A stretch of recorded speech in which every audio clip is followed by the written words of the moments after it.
मनुवादियों की ताकत क्या है? छल, कपट, झूठ, धोखा, छलावा, भ्रष्टाचार, बेईमानी।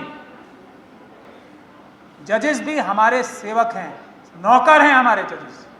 क्योंकि ये सभी जजेस, ये सभी पुलिस अधिकारी, ये सरकारी अधिकारी क्रिमिनल्स हैं। सबसे अहम बात है, मैं तो कहता हूं 2 जगह प्रोटेस्ट होने चाहिए। एक तो अडानी अंबानी के घरों के बाहर, जो इस सरकार के असली मालिक हैं। मोदी जी के हमारे असली मालिक कौन है? नागपुर में तो बैठे ही हैं, लेकिन उनसे भी बड़े अडानी अंबानी और 5-7 लोग और। तो प्रोटेस्ट वहां होने चाहिए। और दूसरा प्रोटेस्ट होना चाहिए सुप्रीम कोर्ट और सभी अदालतों के बाद।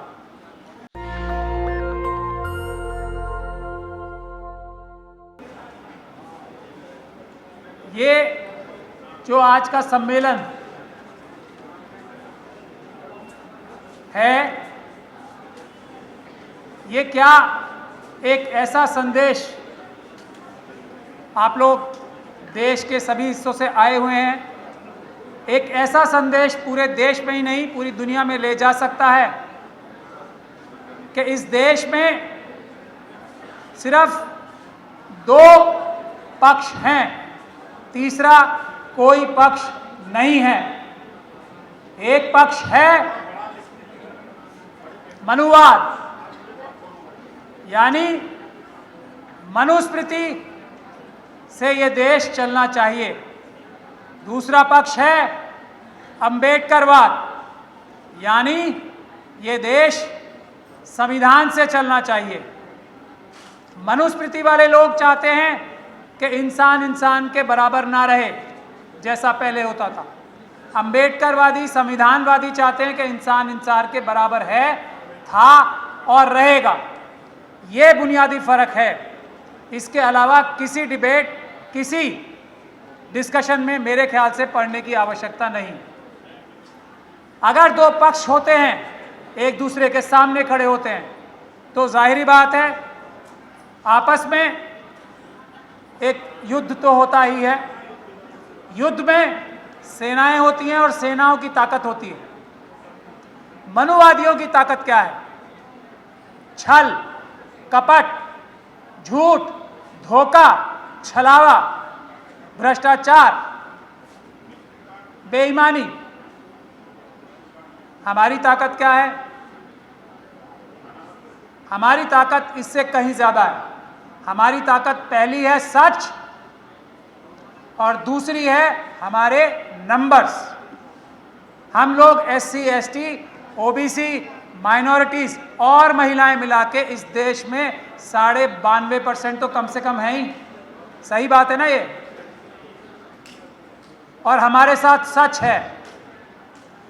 फिर भी हम लोग नाकाम क्यों हैं, उसकी एक ही वजह है, और वो है हमारी लीडरशिप की बुज़दिली, हमारी लीडरशिप की कायरता, और कायरता की बुनियाद पर जो हमारी स्ट्रैटेजीज बनती हैं वो ठीक नहीं बनती। यही हमारी सबसे बड़ी कमजोरी है। वरना इस देश में एक भी मनुवादी चैन की सांस, एक भी चैन की सांस नहीं ले सकता।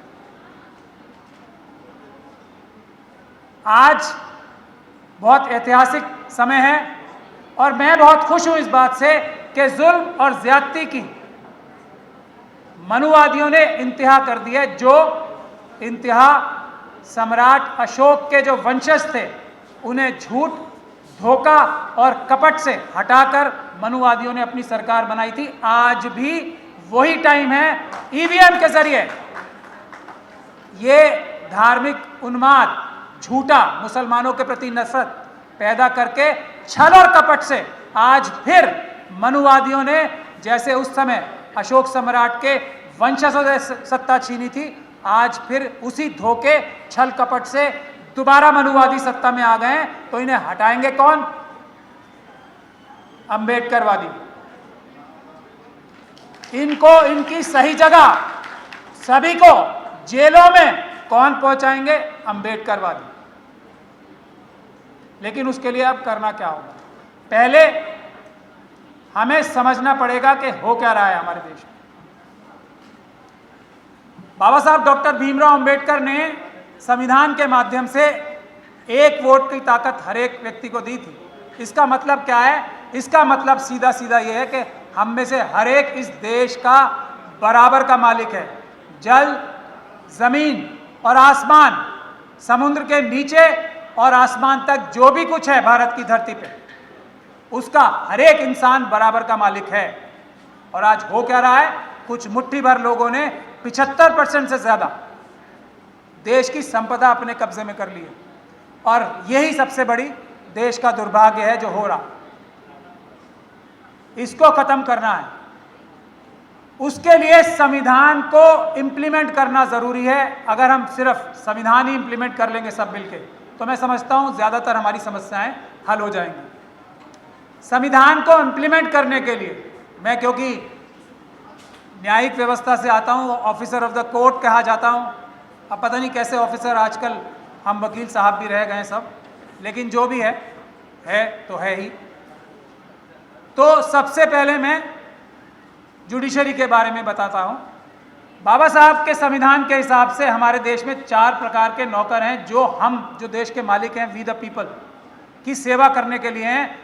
उसमें सबसे पहले तो इलेक्टेड लीडरशिप आती है, उसके बाद जो हमारी ब्यूरोक्रेसी आती है, उसके बाद प्रेस आती है, और एक जो आखिरी जिसका मैं भी एक हिस्सा हूं, जुडिशरी आती है। ये सब जनता के नौकर हैं। पहले तो आप लोगों को ये बात समझ में आनी चाहिए और इसको असर्ट करना आना चाहिए। जजेस भी सुप्रीम कोर्ट के जजेस हों, चाहे आपके हमारे सबके नौकर हैं।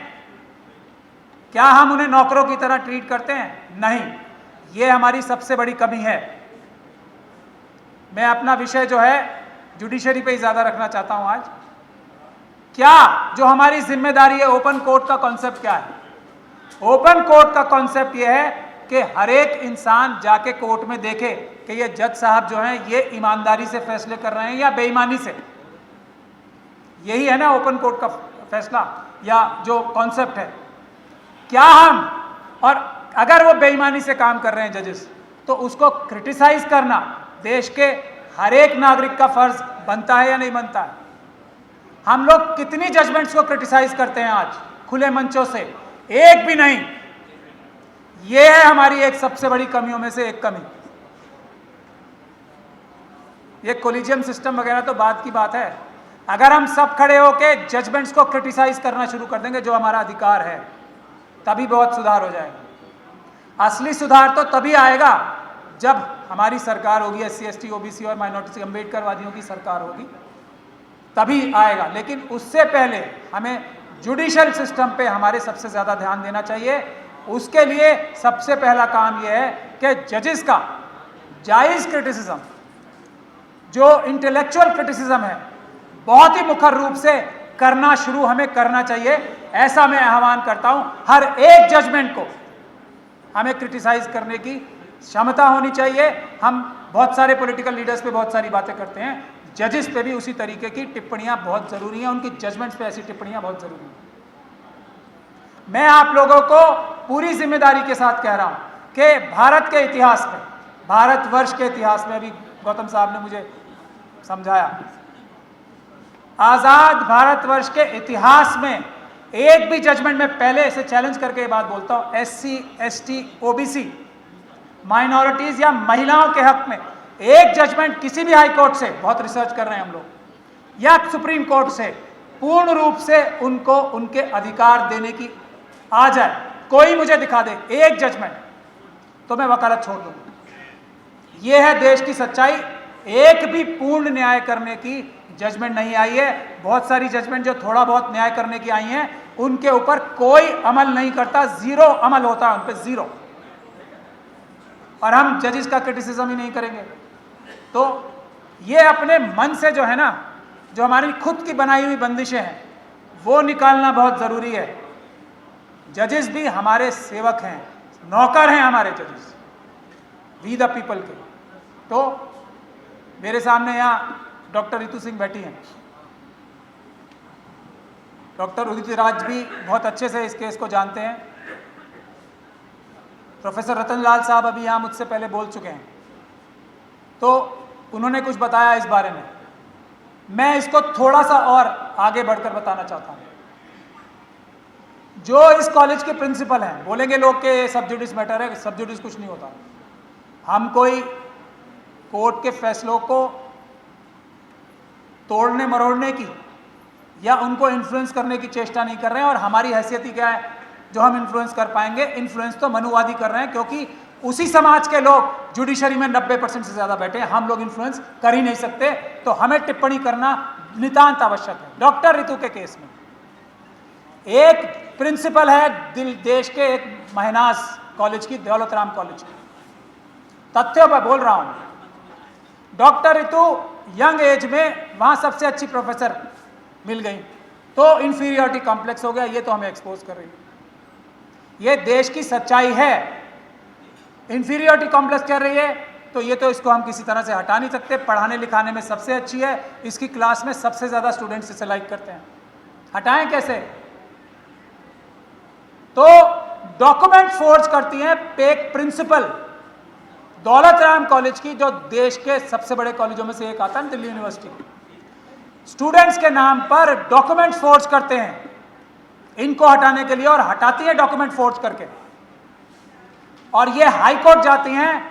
हाई कोर्ट इस बात के संज्ञान नहीं लेता। डिवीजन बेंच में जाती हैं, डिवीजन बेंच इस बात की संज्ञान नहीं लेता। टेक्निकल इश्यूज पे उड़ाते हैं कि जी ये बात हम सुनेंगे ही नहीं,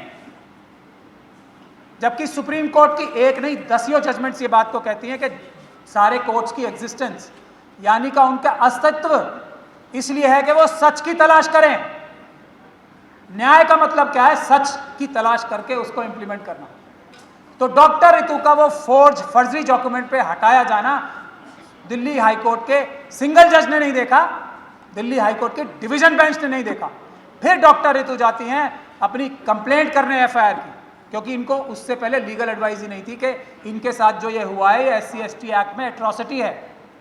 जब प्रॉपर लीगल एडवाइस मिली, मैं नहीं बताना चाहता किस वकील ने दी, तो फिर ये कोर्ट जाती हैं, मतलब पुलिस स्टेशन जाती हैं एफआईआर दर्ज कराने। तो पुलिस वाला तो क्यों एफआईआर दर्ज करेगा? दौलत राम कॉलेज तो वहां से मेरे ख्याल से 50 मीटर भी दूरी पे नहीं है, बराबर में ही है।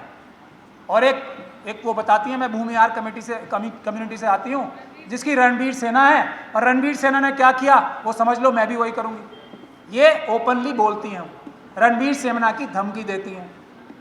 तो पुलिस वाले ने एफआईआर नहीं की, ये डीसीपी के पास जाती हैं, डीसीपी ने इनकी बात पे ध्यान नहीं दिया। ये कोर्ट जाती हैं, SC/ST का स्पेशल कोर्ट जो बनाई इनकी रखवाली के लिए, इनकी देखभाल के लिए, जिसकी ड्यूटियां लगी हुई हैं इससे लेजिस्लेशन से, SC/ST act prevention of atrocities. वो इनकी पिटीशन उठा के फेंक देते हैं, फिर एफआईआर दर्ज होती है। वो जैसे भी हुई उसमें मैं नहीं जाना चाहता, वो मैं अभी बताऊंगा, वैसे वो जनरली बताऊंगा। जब एफआईआर दर्ज होती है तो इनकी एक एक बात सच साबित होती है कि हाँ वो स्टूडेंट ही नहीं है, वो स्टूडेंट ही नहीं है जिन्होंने वो साइन किए। तो इतना बड़ा अन्याय इस हाई कोर्ट लेवल की डिवीजन बेंच से होके नजरों से चला गया, और कोई ध्यान नहीं, और हम जजेस की क्रिटिसिज्म नहीं करेंगे, कुछ नहीं होगा। डॉक्टर रतनलाल का केस, डॉक्टर रतनलाल के ऊपर जो केस बना है वो केस ही नहीं बनता, बन ही नहीं सकता। एफआईआर दर्ज नहीं हो सकती उनके खिलाफ, और जिन धाराओं में एफआईआर दर्ज की है उन धाराओं में अरेस्ट नहीं हो सकते। अरनेश कुमार की एक जजमेंट है, 7 साल से कम की सजा, ठीक है, कर लिया अरेस्ट, उठा लिया, गुंडागर्दी है। मैं ये कहना चाहता हूं कि ये सभी जजेस, ये सभी पुलिस अधिकारी, ये सरकारी अधिकारी क्रिमिनल्स हैं। क्रिमिनल का मतलब क्या होता है? जो कानून तोड़ता है, ये क्रिमिनल्स हैं। जब तक हम इन्हें क्रिमिनल्स की नजर से ट्रीट नहीं करेंगे, ये लोग नहीं सुधरेंगे। चाहे वो डॉक्टर रतनलाल का केस हो, वो हर एक पुलिस ऑफिसर जिन्होंने इनके खिलाफ ये केस बनाया वो जेल जाएगा।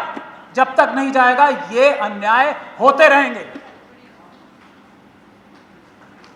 वो हर एक उसके पीछे बैठा पॉलिटिकल लीडर जिसने ये झूठा केस डॉक्टर रतनलाल पे कराया, जब तक वो जेल नहीं जाएगा, इसी मुकदमे में झूठा मुकदमा शेड्यूल कास्ट कम्युनिटी के व्यक्ति के ऊपर कराने का SC/ST एक्ट की धारा 3 में प्रावधान है, जब तक ये सब लोग उसमें जेल नहीं जाएंगे ये नहीं सुधरेंगे। डॉक्टर रितु के केस में जिस प्रिंसिपल ने, जिस रजिस्ट्रार ने दिल्ली यूनिवर्सिटी के ये झूठे डॉक्यूमेंट बनाए हैं और एससी कमीशन में पेश किए हैं, जब तक वो जेल नहीं जाएंगे, जब तक बाकी लोगों को अकल नहीं आएगी। और जब वो जेल जाना शुरू होंगे तब न्याय और अन्याय में फर्क उनको समझ में आ जाएगा और ये अन्याय तब बंद होंगे। और ये अदालतों से नहीं होने वाला है, मैं ये साफ बोल रहा हूं। हम लोगों को जो मेरा सक्सेस रेट है एससी एसटी और माइनॉरिटीज़ के केसेस में पूरे देश में, और मुझे ये बात कहनी नहीं चाहिए, मैं फिर इसलिए मजबूरी में कह रहा हूं ये बात, मेरा सक्सेस रेट आज तक के सभी केसेस में 100% है। ये मैं सिर्फ आप लोगों को इसलिए कि इस हालात में भी ये नामुमकिन नहीं है, लेकिन ये हमारा 100% सक्सेस रेट जो है ये 20% सोल्यूशन है, सिर्फ 80% सोल्यूशन है हम लोग सड़क पे उतरें और पीसफुल प्रोटेस्ट करें, वरना हमें न्याय नहीं मिलेगा। तो मेरा यही निवेदन था। कहने को तो मन में बहुत बातें हैं, लेकिन क्योंकि ओम सुधा जी ने मुझसे ये आदेश दिया कि जुडिशरी पे बोलना ज़रूरी है, लोग सुनना चाहते हैं, तो जुडिशरी पे मैंने बोला है। जुडिशरी में और 4 सुप्रीम कोर्ट के जज प्रेस कॉन्फ्रेंस करके बोल चुके हैं, मेरे बोलने की ज़रूरत क्या है। और उनमें से तो एक ही जो मनुवादी व्यवस्था से नहीं आते, शायद एक ही थे उनमें से, बाकी तो सब मनुवादी व्यवस्था से ही आते थे। और उनके दिल में भी अगर इतनी टीस थी तो आप समझ सकते हो असली हालत क्या है, कि सुप्रीम कोर्ट पे दबाव है। प्रेस कॉन्फ्रेंस करके 4 सिटिंग जजेस ने बोला। अब मुझे इसके बाद कुछ बोलने की जरूरत है। रंजन गोगोई साहब जिनको, और उन्होंने आह्वान किया था पब्लिक से, आओ और आप हमारी रक्षा करो, नहीं किया हमने, तो अंजाम हुआ बाबरी मस्जिद की जजमेंट, अंजाम हुआ राफेल की जजमेंट, और अंजाम हुआ उन्हें राज्यसभा मिल गई। वो रास्ता डिफिकल्ट था, आसान रास्ता पकड़ लिया उन्होंने। तो हमें प्रोटेस्ट करना चाहिए। सबसे अहम बात है, मैं तो कहता हूं 2 जगह प्रोटेस्ट होने चाहिए। एक तो अडानी अंबानी के घरों के बाहर, जो इस सरकार के असली मालिक हैं। मोदी जी के हमारे असली मालिक कौन है? नागपुर में तो बैठे ही हैं, लेकिन उनसे भी बड़े अडानी अंबानी और 5-7 लोग और। तो प्रोटेस्ट वहां होने चाहिए। और दूसरा प्रोटेस्ट होना चाहिए सुप्रीम कोर्ट और सभी अदालतों के बाद। प्रोटेस्ट का मतलब ये नहीं है कि हम क्रिटिसाइज कर रहे हैं। प्रोटेस्ट का मतलब ये है कि जनता तुम्हारे साथ खड़ी है। मत डरो इन अडानी अंबानी की सरकार से, मत डरो आरएसएस की सरकार से, मत डरो मोदी और जो अमित शाह साहब हैं उनके जो अत्याचार हैं। हम तुम्हारे साथ खड़े हैं। देखो, इससे भी फायदा होगा और न्याय व्यवस्था में बहुत सुधार आएगा। हर एक डिस्ट्रिक्ट कोर्ट के बाहर, हर एक हाई कोर्ट के बाहर, सुप्रीम कोर्ट के बाहर जब हम प्रदर्शन करना शुरू करेंगे, इस व्यवस्था में थोड़ा बहुत तो चेंज आएगा। वो हमारे आगे आने वाले कामों में, या हमें चुनाव में जो हमारी सक्सेस होनी चाहिए उसमें भी काम आएगा। तो मेरी, और एक मैं डॉक्टर उदित राज की एक और एग्जाम्पल देके अपनी बात खत्म करना चाहूँगा। ये जो बड़ी बड़ी पार्टियां हैं, मैं भी कांग्रेस पार्टी में अंदर बाहर सब जानता हूं, मैंने बहुत साल काम किया है और अंदर रह के काम किया है, हाईकमांड के अंदर रह। ये जब तक अपना दिमाग ठीक नहीं करेंगी ना, डॉक्टर उदित राज के मन से नहीं बोलनी चाहिए। अब पता नहीं इन्हें फायदा होगा या नुकसान, मैं नहीं जानता, लेकिन मैं सच बोलने के लिए जाना जाता हूं, सच जरूर बोलूंगा। डॉक्टर उदित राज को, इतनी बड़ी शख्सियत को एक सेल का चेयरमैन बना रखा है। ये पार्टी इलेक्शन जीतेगी, अंजाम वही होगा जो ये कारनामे कर रहे हैं। जब तक अपनी मनुवादी मानसिकता ये सभी ऑपोजिशन की पार्टियां नहीं छोड़ेंगी, कुछ नहीं होने वाला। डॉक्टर उदित राज का ये प्रयोग है जो ये कांग्रेस पार्टी कर रही है। नहीं, वो तो मैं नहीं कह रहा, अभी इतना भी एकदम सपने नहीं लेने चाहिए। अब कांग्रेस को 350 सीटें थोड़ी चाहिए। अच्छा, तो मैं ये कह रहा था, तो किस किस को जनरल सेक्रेटरी बना रखा है? जो कांग्रेस हाई कमांड के, और ये बात सभी पार्टियों के लिए सही है क्योंकि यहां मैं हूं इसलिए बता रहा हूं, जो चारों तरफ लोग बैठे हैं ना, वो डायरेक्ट टच में हैं आरएसएस के नागपुर के हेडक्वार्टर से। जिसको सबूत चाहिए मेरे पास आ जाए, मैं एक्सपर्ट हूं नागपुर का।